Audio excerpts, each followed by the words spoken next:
B6, vitamin E, SAMe, N-acetylcysteine, and acetyl-L-carnitine. And they did demonstrate a clinically significant delay in decline in the dementia rating scale and clockwise drawing scale. Now, this allows drug companies to sell you a product that costs $250 to $300 a month. But you could accomplish almost the same thing with these vitamins. Next. Institutional caregivers reported approximately a 30% improvement in the neuropsychiatric inventory and maintenance of performance in the Alzheimer's Disease Cooperative Study Scale. And it was a preliminary study. Next. So, again, these are other nutrients that support the health of the mitochondria: vitamin K, glycine, D-ribose, R-lipoic acid, acetyl-L-carnitine, coenzyme Q10 or ubiquinol. Next. Oh, you want to? Lynn has all this stuff. And then these are things for a healthy mitochondrial cell wall. And the reason that's important is, again, we're talking about the cell membrane. And we would like to optimize the membranes of the mitochondria and the membranes of the cell. So these fish oils in a ratio of 1:1, glycerophosphocholene and phosphatidylserine. Next.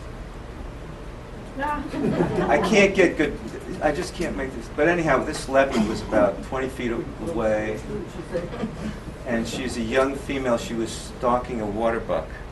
So she was so focused. I'll show you others. If you want to stay, I'll show you these things. Next. So essential fats and brain health. And this is what I was trying to get to, like sort of the money part, if you would, for what I would like to concentrate on. Low plasma eicosapentaenoic acid, EPA, and depressive symptomatology are independent predictors of dementia risk.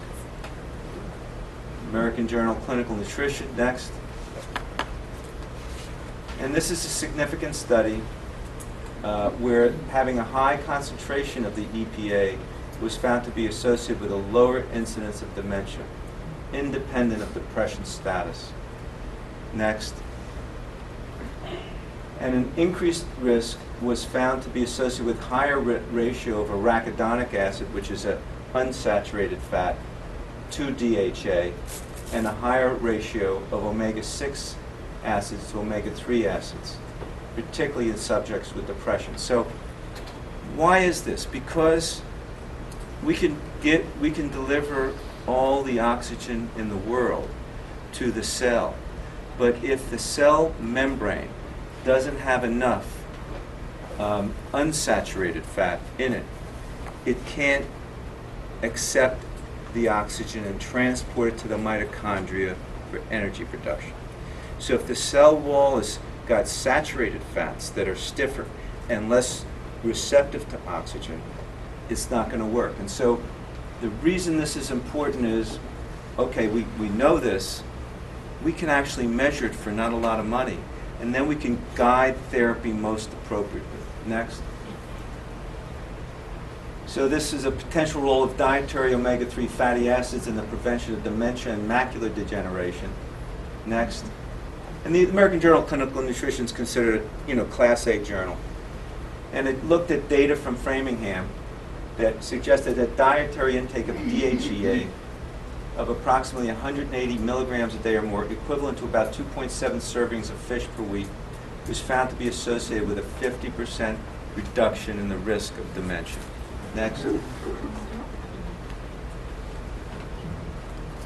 Furthermore, they found that the DHA, docosahexaenoic acid content predicted the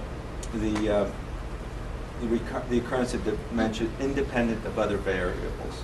So people in the highest quartile of phosphatidylcholine DHA concentration had half the risk of dementia. Okay, next. And this is the result of an intervention study involving 30 subjects found that supplementation with 640 to 800 milligrams per day of oil containing 15% DHA and 3% EPA improved performance on a dementia scale in 18 of the subjects over a period of 6 months. Next. And this is beneficial effects of DHA on cognition in age-related cognitive decline. They're always trying to come up with something to explain this thing that we all say is, I can't remember stuff is good. I walk in the room, I don't know what the hell I did. I bet you if you did the mindfulness more regularly, that would not happen. Right? I bet you. Anyhow, decent. This is work from actually a local company who makes a DHEA from a non-animal source. Neuromins is the product that we have it, and it's made for children. But it's decent, and it'll be published in a major medical journal, I think, if it hasn't already, because I got this from several months ago. Yeah. Next. So they double-blind, placebo-controlled, 19 USA clinical sites, 485 healthy subjects greater than age 55. They did the mini-mental exam, which was normal. They all had a scale of score greater than 26, and then they did this memory score that was normal. And they all had 900 milligrams of DHEA orally or matching placebo for 24 weeks. Next. 24-week supplementation improved learning and memory function in this age-related cognitive decline and is beneficial to support cognitive health with aging. Next. And this is, I think, the same, similar. This is I think the study that was then published in this article, in this journal. Next. This was an older group, and they did the same thing. They added lutein, but D8. I'm always looking. What's the dose that's going to work? They were looking at this combination. Next. And they underwent cognitive testing, verbal fluency. So it was a second study, is what I'm saying. Next. And there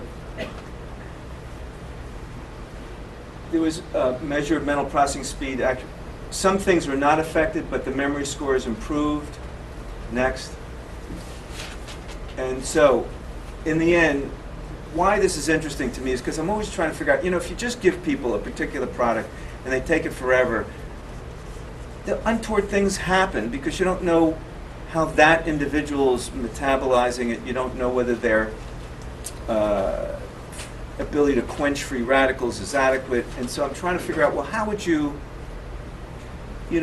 give people feedback so you'd guide therapy? So we can measure essential fats with this blood spot fatty acid profile, and it's $130 cash.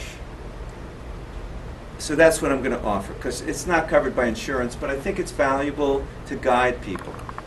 Do you need these supplements at all, or are your levels good, or aren't they good? And if they're not good and you supplement, did they have a beneficial effect? Next. So alpha-linolenic acid is an essential fat. It's a primary essential fat because our bodies can actually make EPA and DHA if we have alpha-linolenic acid and alpha-linoleic acid. And the body converts the alpha